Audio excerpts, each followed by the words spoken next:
It's early September, and we're driving into the sunrise on a cozy autumn adventure day. Our destination is Salem, Massachusetts, where we'll be exploring history, hocus pocus filming sites, and getting a taste of spooky season magic before the crowds of October.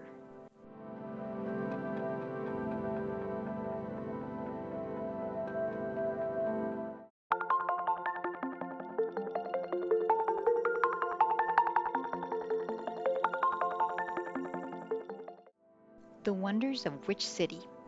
Salem in September is a whole different kind of magic. The leaves are just starting to crunch underfoot, the crowds aren't overwhelming, and the weather is still warm and sunny. The perfect way to welcome fall before the October madness takes hold.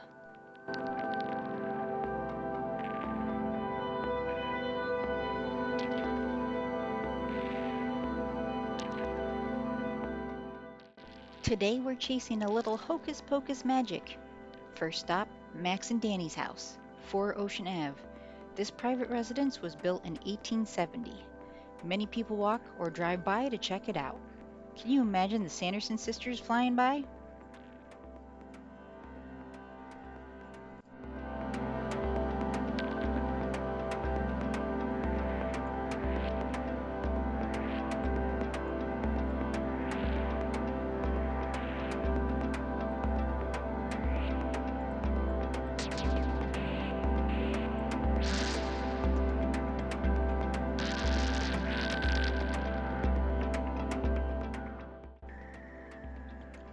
On to Allison's house on Essex Street, the Ropes Mansion.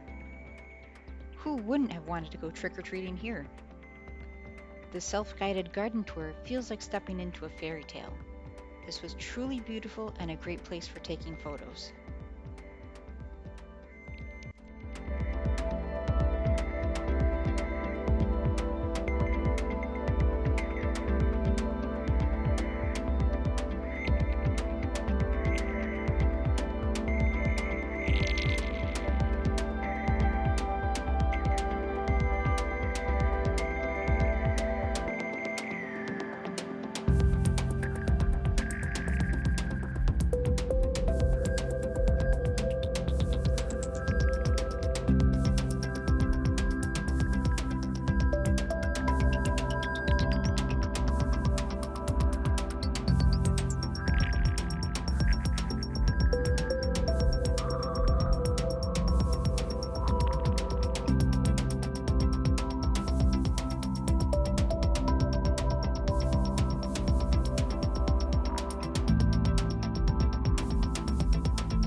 Up next, the Old Town Hall.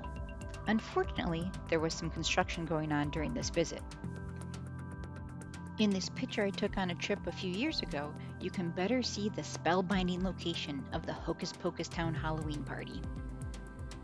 We wandered through Salem Commons, another classic filming spot, used for a lot of the outdoor scenes in Hocus Pocus. You can also see Phillips Elementary School. This impressive brick building was used for some exterior high school footage.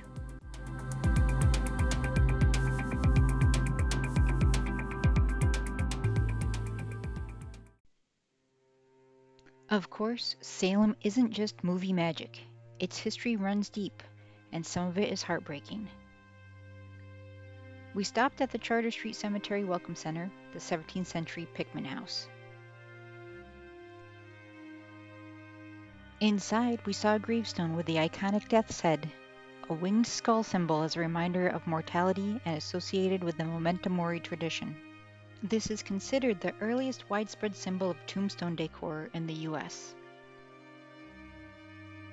Right outside is the Charter Street Cemetery, one of the oldest in the US, established before 1637. Sandwiched between the Welcome Center and the cemetery is the Witch Trials Memorial. It's a solemn place of reflection, remembering those condemned during the hysteria of 1692. Benches mark those lost to the trials.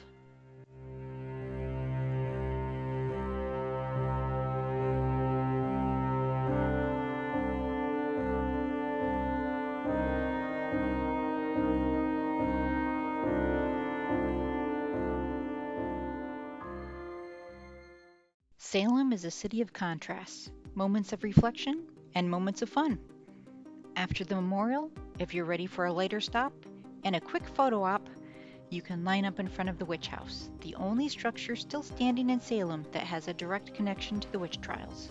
Or if you're looking to learn more about the events, you can visit the Salem Witch Museum, right outside Salem Common.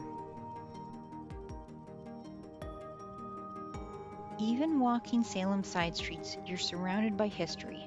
Almost every house has a plaque telling the story of its past owners.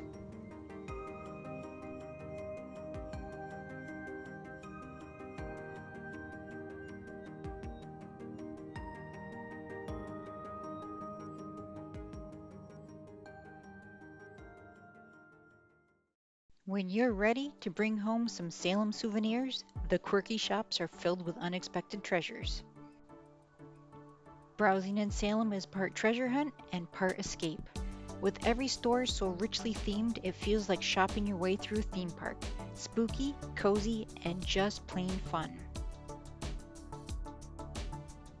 Black Cat Curiosities isn't just a shop, it's an attraction in itself. With screen-used props and cinematic oddities tucked into every corner, it's absolutely worth the wait in line to step inside. I had to adopt this little guy, and of course, named him Binks. Next, pop across Essex for a quick photo op with the Bewitched sculpture.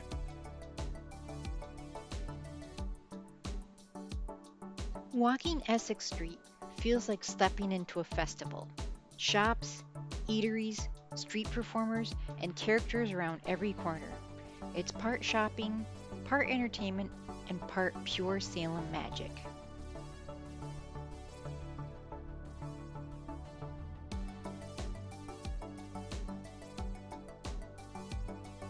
Near the Peabody Essex Museum, we found a pop-up showcasing Salem's landmarks in miniature.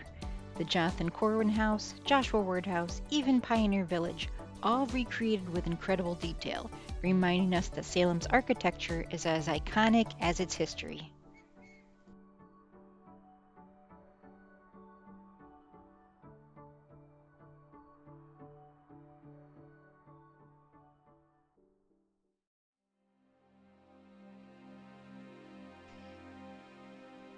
What a gorgeous store! Nocturne offered gothic and mystical goods. The theming and decor alone were worth the visit.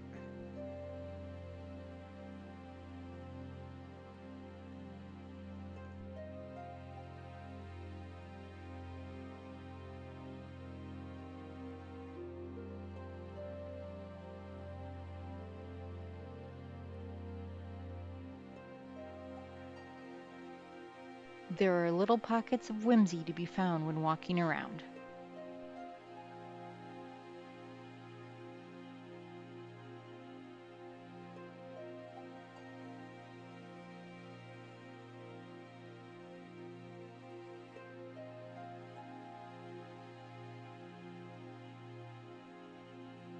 We found Emporium 32 to be a perfectly curated experience, a blend of retro nostalgia and magic.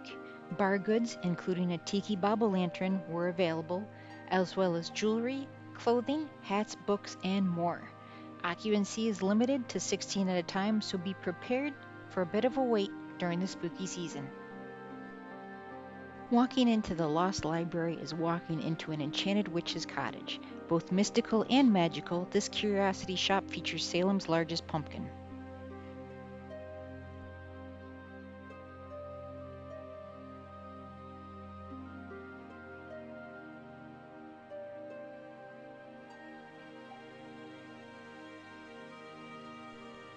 Strolling through Salem, you can't miss the blue trees.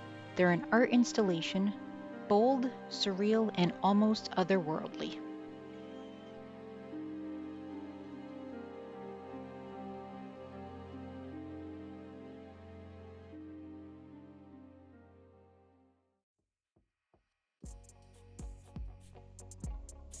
We stopped at the Salem Flea, 5,500 square feet over 2 floors of carefully curated booths.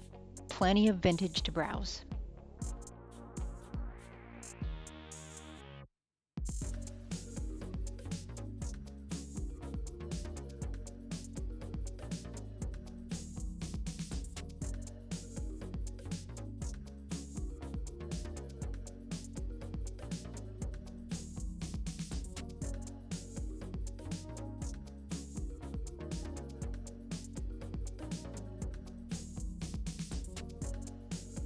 After all the energy of downtown, Pickering Wharf is a reminder that Salem is, at its heart, a coastal town.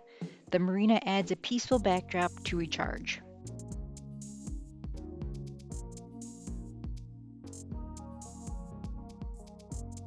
All that exploring works up an appetite. We stopped at the Flying Saucer Pizza Co., where the sci-fi decor is just as fun as the food. I went for the Nick Fury pizza, swapped the bacon for mushrooms, and it was out of this world. And that was our Salem adventure, a mix of movie nostalgia, history, shopping, and the first taste of fall. I hope you felt the autumn vibes right along with me. If you enjoyed this cozy day in which city, don't forget to like and subscribe. And let me know in the comments what your favorite Salem spot is.